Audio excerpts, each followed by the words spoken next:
what are you going to do in your research? What do you want to find out? I would like to find out how the students see this digital storytelling on What do you mean by see? seperti pendapat mereka gitu tentang digital storytelling ini. Apakah digital storytelling ini dapat membantu mereka untuk membantu kefasihan mereka dalam bahasa Inggris, membantu untuk memberikan dampak yang baik dalam kefasihan mereka gitu.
Come on.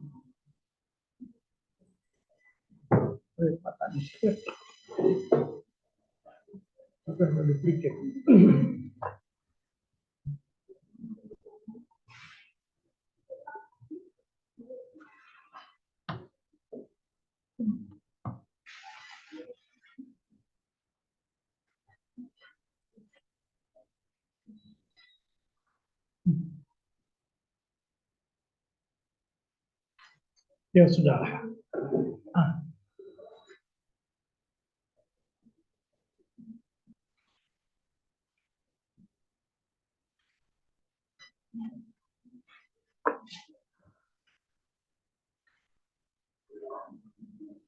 So,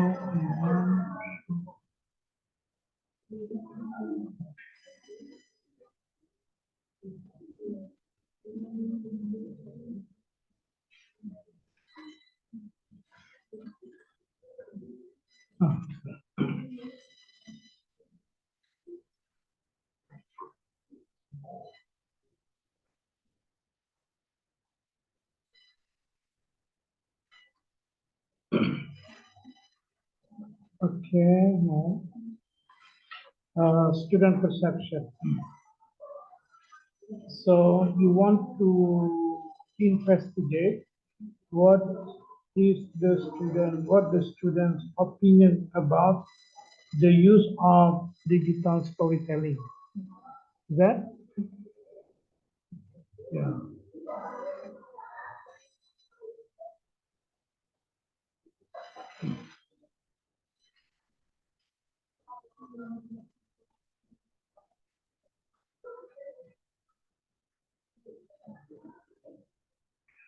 Okay. How are you going to do that? I mean, to investigate the student opinion. Untuk memberikan sesuatu perihal kemudian setelah dia sudah dapat artinya dari dokumen tersebut, saya akan menginterview mereka dengan yang memiliki tadi spesifikasi yang saya inginkan. Entah dia sangat positif tentang digital storytelling itu sendiri, atau dia sangat negatif dengan digital storytelling itu. Where did you get the questionnaire from? It is from someone. Who?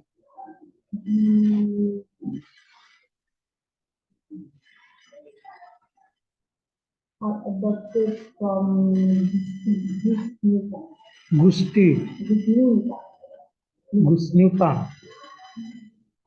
But you don't have in your reference? Nggak ada kan? I want to know the title of the article. Do you remember?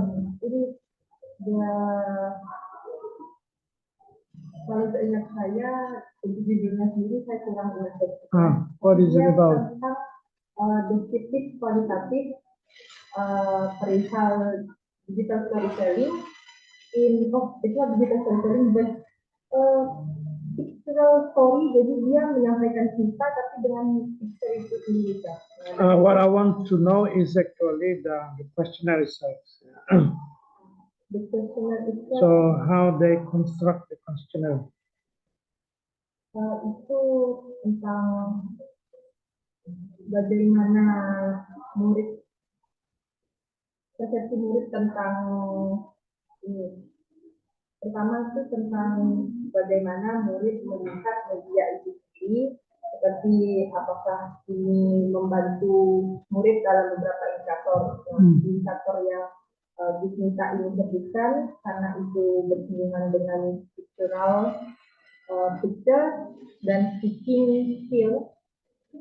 Saya ambil beberapa aspek. Do you know the name of the questionnaire? No.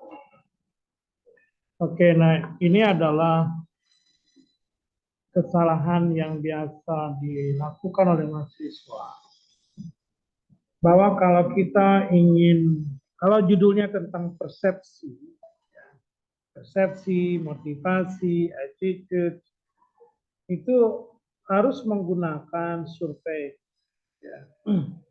Nah, survei itu bukan survei yang kita buat soal-soal, tidak bisa. We have to adopt, and if possible, we have to adopt and adopt the questionnaire from the expert. Nah, untuk persepsi ya, itu yang sering digunakan itu adalah TEM, ya. Teknologi Acceptance Model, atau TAM. Nah, di situ ada perceive of easiness, perceive of usefulness, kemudian the change of behavior or the attitude toward the use of the technology.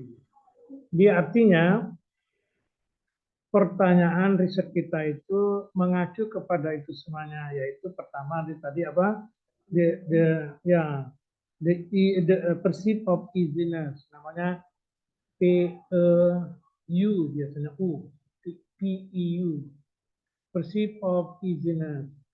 Artinya pertanyaannya itu menanyakan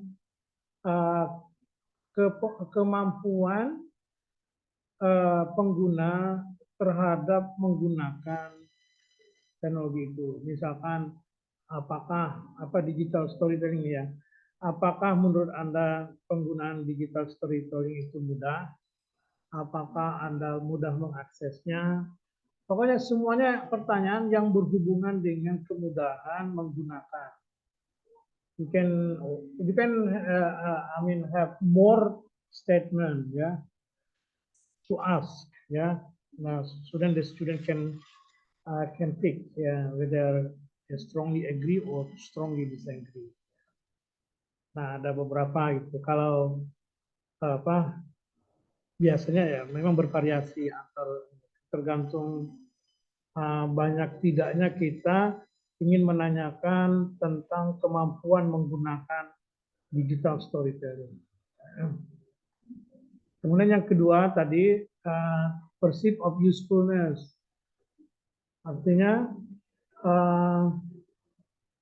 pertanyaan kuesioner kita mengacu kepada mengecek atau menanyakan apakah menurut student itu digital storytelling itu bermanfaat untuk speaking mereka. Kalau sini kan fluency of English. Kalau speaking, misalkan speaking, kalau listening. Jadi mengacu kepada menurut mereka bermanfaat atau tidak bermanfaat. So again, the number of questions depends on the specification of your research. Kemudian attitudes misalkan, apakah menurut mereka bahwa mereka akan merekomendasikan ini kepada orang lain untuk menggunakannya atau tidak. Apakah mereka akan tetap menggunakan ini atau hanya sekali ini saja. Ya, seperti itu. Jadi pertanyaan-pertanyaan itu sudah didesain oleh expert ya, yang mempelajari tentang perception. Penelitian tentang perception yang sudah, maksud saya, kuesioner tentang perception sudah dibangun oleh pakar sejak tahun 80-an. Ya. Yang paling terkenal itu oleh Davis tahun 89. Ya, di ujung tahun 80-an, ya kan, di awal 90. Dan itu sudah dipakai oleh orang seluruh dunia. Nah, kalau kita tidak pakai itu kan jadi aneh. Kan aneh sokan gitu. Nah, kan gitu. So you have to use that one. Or if you have other ideas, you have to mention. Perhaps you have other tools to investigate perception, but you have to really to discuss. Kalau kita menggunakan alat yang lain itu harus benar-benar didiskusikan alat itu seperti apa. Bukan hanya sekedar kita mikir, membayangkan, memikirkan, gitu ya, kita ngarang-ngarang sendiri, no, that's not. Ya. Kecuali penelitian Anda adalah eksploratif, ya. Tapi kalau student perception tidak bisa eksploratif. Ya. Eksploratif itu misalkan kalau penelitiannya itu adalah alasan kenapa student itu menganggap ini penting. Itu eksploratif. Kan can be anything, you know. It depends on how the student perceive. Kita bertanya tentang the reason why they think that it is important. Kalau reason itu individual, masing-masing orang punya alasan masing-masing, itu namanya eksploratif. Tapi kalau kita cuma ingin mengetahui persepsinya seperti apa, maka kita harus menggunakan alat yang sudah dibangun oleh orang lain. Nah, TAM, ya TAM, itu benar-benar sudah mendunia, ya. Sekarang boomingnya itu ketika teknologi booming juga karena banyak orang ingin mengetahui persepsinya seperti apa. Seperti yang mungkin saya sudah berkali-kali ngasih tahu bahwa saya ada tulis ya artikel yang terbit di akhir tahun 2020 yang student perception on Google Classroom itu ya. Nah, itu saya menggunakan TAM yang sudah saya modif.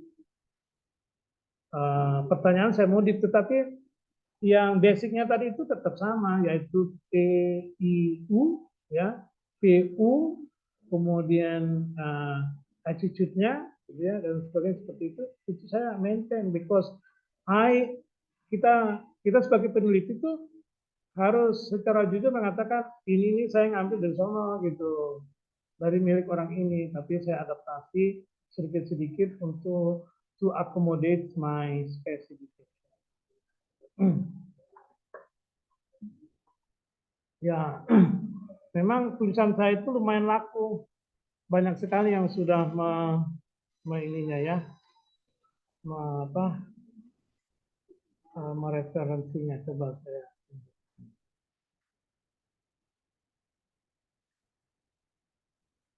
sekolah.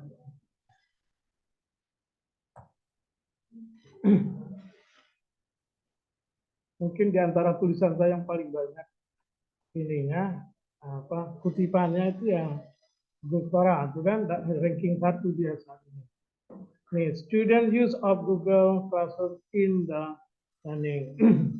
Ada 41 orang ya yang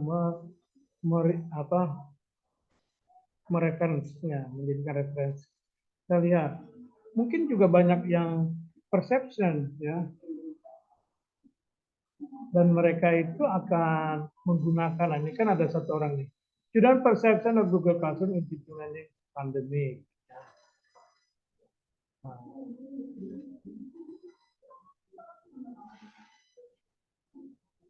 ini juga perception. Student eyesight, ini pasti perception juga. Ini juga perception. Ini juga teacher perception kan. Jadi kalau kalau perception itu dia menggunakan. Sekarang kita coba cari yang saya maksud itu, ya. TAM. Ya, TAM Davis, misalkan gitu ya.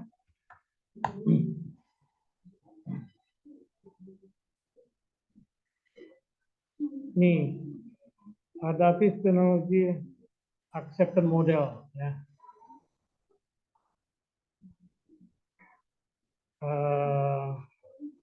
Tapi ini karena buku ya.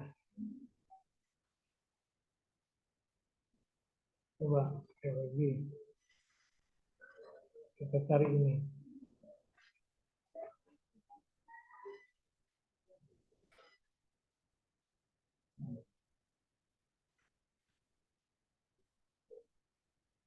Ini karena maksudnya ini bukan orang aslinya yang tulisnya. Dia harusnya tahunnya ini adalah tahun 98.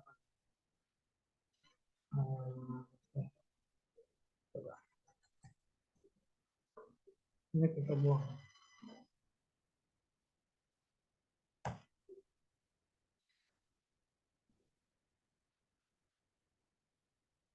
Ini aja sudah 2.500 ya, dari tahun 2010. Nah, ini rata-rata benar-benar kalau judulnya teknologi acceptance model itu pasti sudah banyak sekali. Jadi makanya kita jangan aneh sendiri gitu ya. Nah, kita harus mau mencari itu gampang sekali. Dicari aja teknologi acceptance model. Itu banyak sekali yang membahas, silakan aja ya. Nah itu sebenarnya that's the very basic of your research sebenarnya, itulah dia.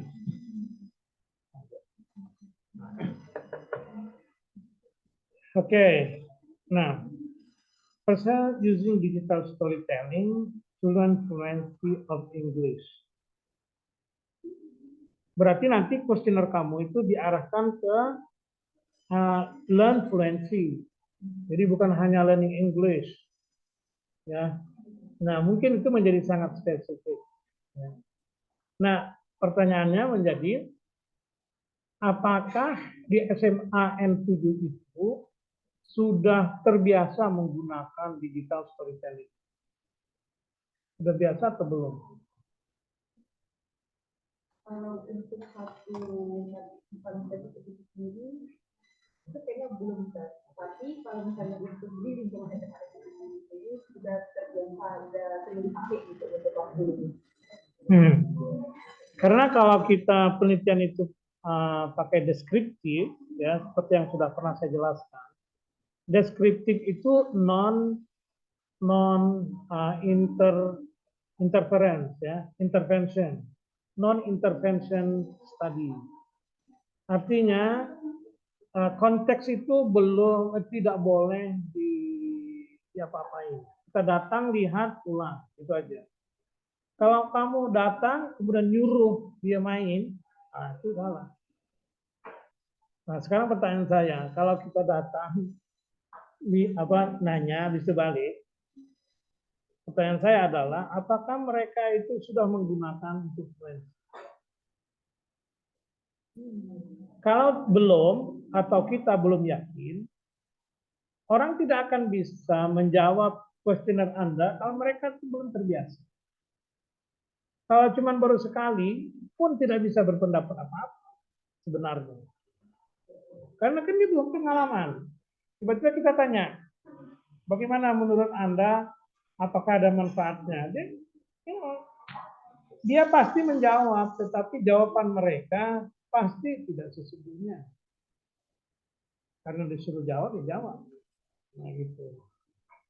Anda pasti akan, insya Allah akan dapat data, insya Allah. Tetapi kalau spesifik seperti ini, maka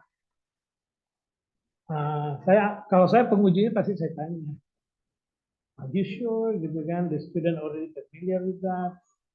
Kalau Google Classroom beda, Google Classroom itu hampir benar-benar common, dan pertanyaan saya juga tidak spesifik untuk belajar apa, gitu enggak, cuman belajar bahasa Inggris in general. So the student will have their own opinion about how they, engage with Google Classroom because the investigation is broad, learning English, not, for example, learning vocabulary, for example. So it will be difficult for them.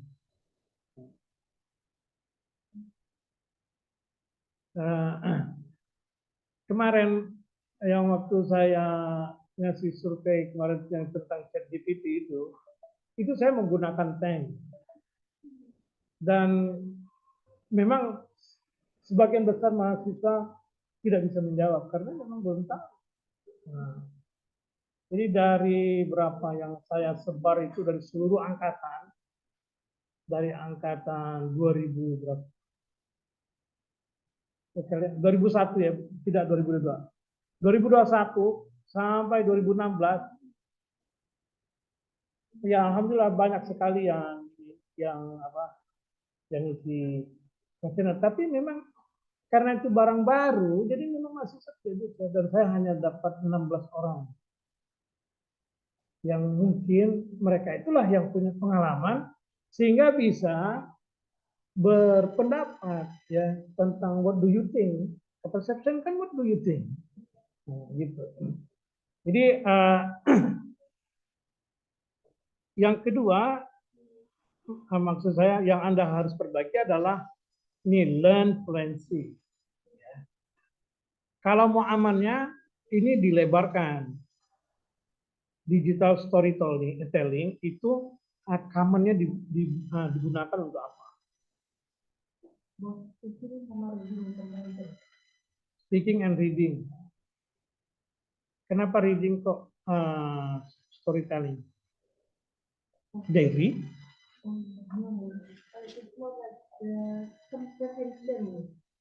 Jadi murid itu lebih paham tentang cerita yang disampaikan karena ada involvement dari mungkinnya dia ditulis penceritaan yang juga masalah oral. Ya, kalau gitu amannya belajar bahasa Inggris gitu aja sudah cukup.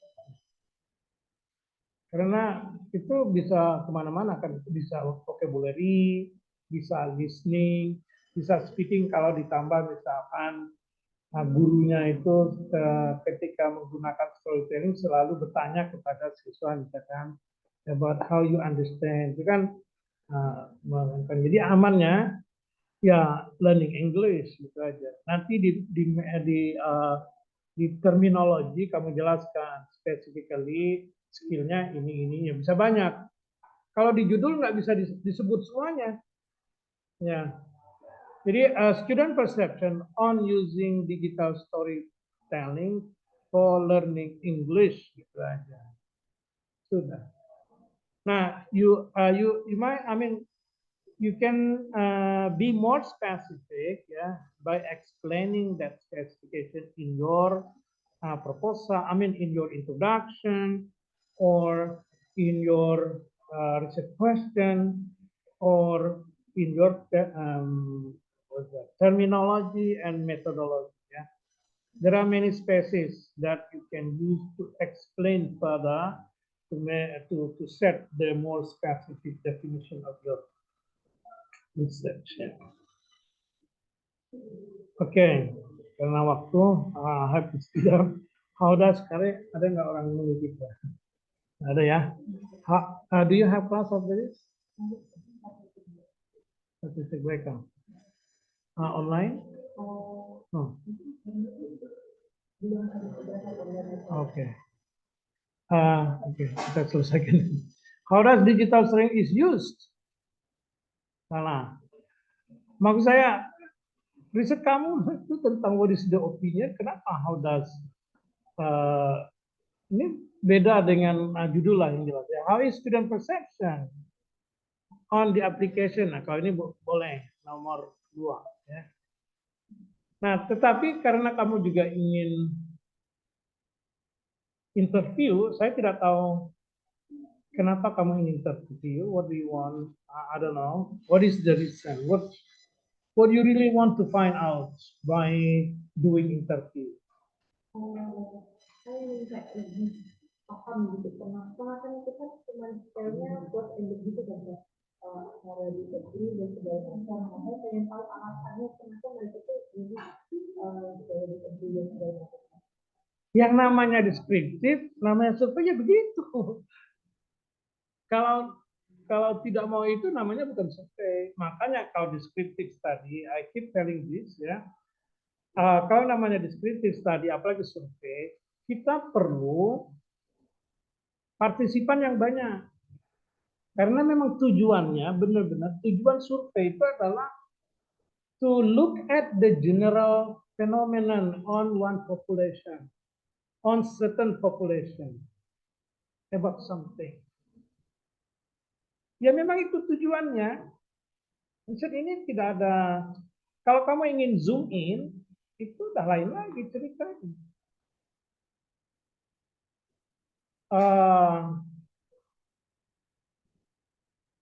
Kecuali begini misalkan, you ambil top 10, gitu ya, top 10 top 10 positive perception.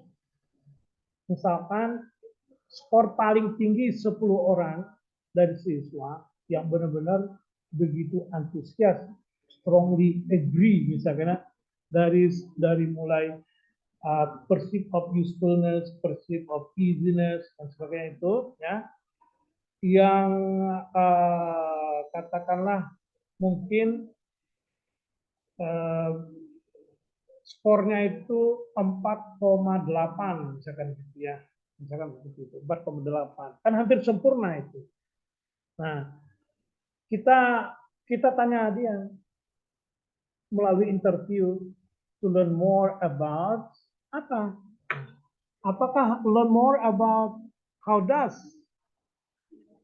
storytelling is used? How is ya? How is storytelling used to learn? Nah, boleh ya, saya kira. How do the student use storytelling to improve language skills? Gitu. Nah, kalau itu mungkin bisa ya. Tapi apa namanya saya tak tahu nama riset.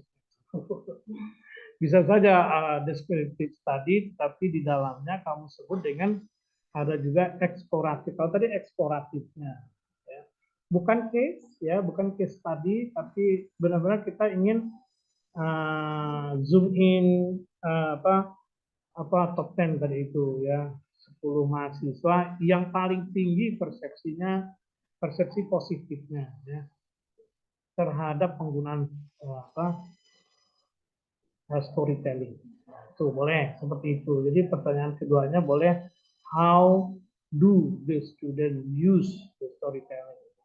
Tapi itu menjadi pertanyaan kedua. Pertanyaan pertamanya tetap bukan how ya, what is the student perception ya on storytelling. Oke, signifikan. Oke, skip that one, terminologi,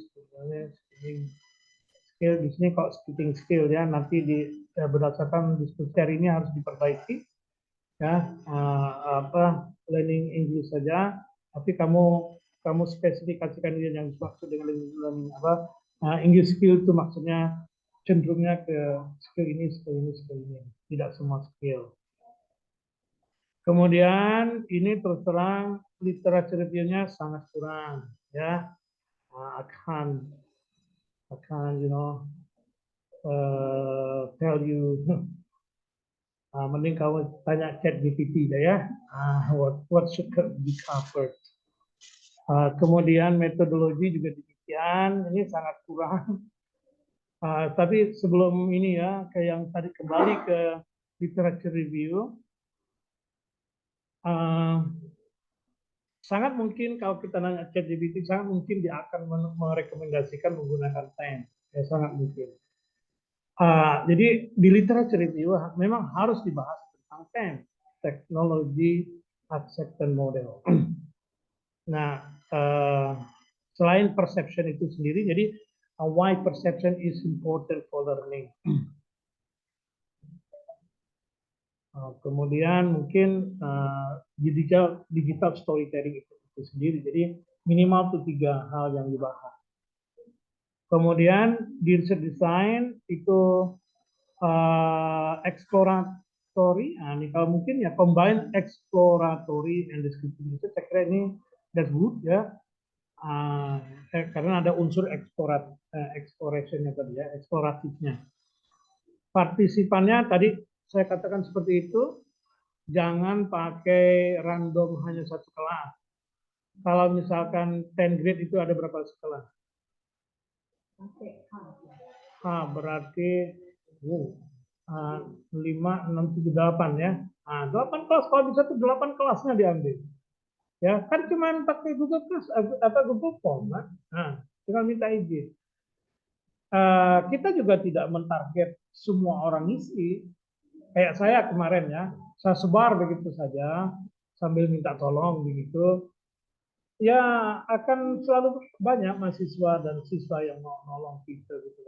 Apalagi kalau TAM itu kan kuesionernya singkat sekali, kayak kemarin itu kan saya cuma berapa? So, less than a minute actually ya, maybe 1 or 2 minutes lah ya. Jadi dengan sedikit introduction ya, minta tolong ini mungkin akan bisa. Apalagi kalau kita bisa pendekatan dengan gurunya, biar gurunya yang supaya ini. Tapi jangan pakai ancam. Kalau pakai ancam itu tidak riset nanti. Nah itu menurut saya seperti itu. Diambil semuanya, masalah nanti berapa yang ngisi itu tidak kita kontrol. Pokoknya kita dapat 75% saja sudah bagus. Nah, dari sekian ratus, misalkan dari 150 misalkan, ada top 10, berarti kan 10 orang dari itu yang ini kamu argumentasikan seperti itu. 10 atau berapa itu terserah kamu. That's just one example. Ya. Kemudian instrumen tool of data collection, berarti you bicara di sini tentang TAM itu di sini dibicarakan. Questionnaire-nya seperti apa? Interviewnya fokusnya kemana? Data analisis teknik berarti ada 2, yaitu descriptive analysis dan satunya adalah kualitatif data analisis.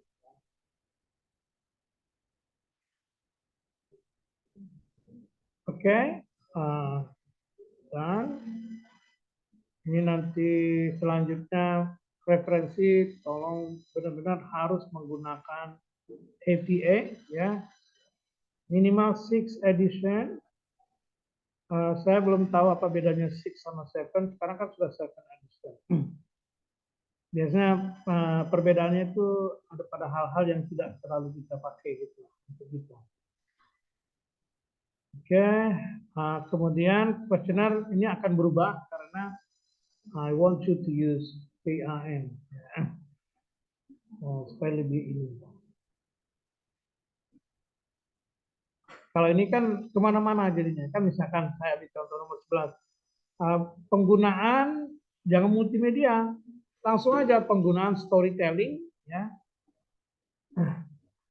menjadi menarik. Nah, gitu kan jadi lari itu dari perception tuh lari.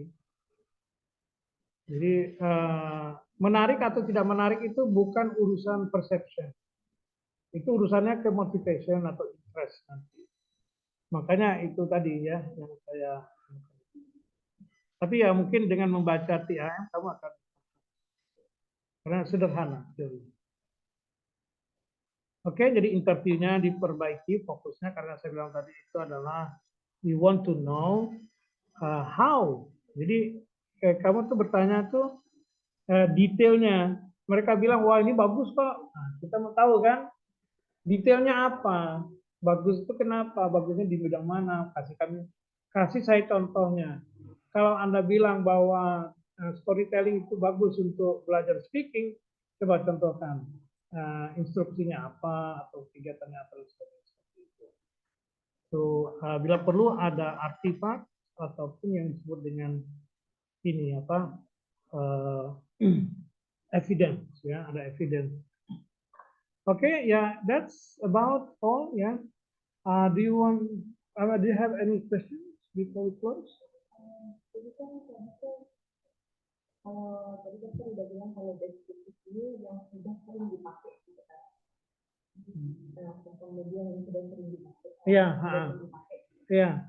Jadi misalnya kalau misalnya saya mau ganti ini sarananya menjadi sarana yang lain, tapi sarananya itu udah terbilang agak jadul, nah itu masih boleh, tapi dia sering dipakai gitu di instansi itu dan sama anak-anak. Kalau sarana itu jadul, misalkan PowerPoint, misalkan seperti itu, student perception on the use of PowerPoint for data.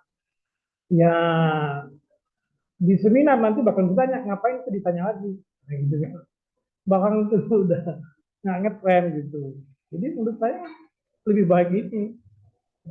Digital storytelling itu masih lumayan current lah, gitu ya. Jadi bisa kita lakukan perception. Kan you bilang tadi di lingkungan SMA 7 itu sudah biasa. Ketika ditanya, mereka semuanya nyambung gitulah, ya. Nah, jadi menurut saya tidak masalah. Yang mungkin masalah jika kamu bertanya terlalu spesifik. Learn fluency itu menurut saya itu aja yang dibuang. Nanti di dalam zoom in tadi itu di interview bisa kau tanyakan. Nah, di bagian itu.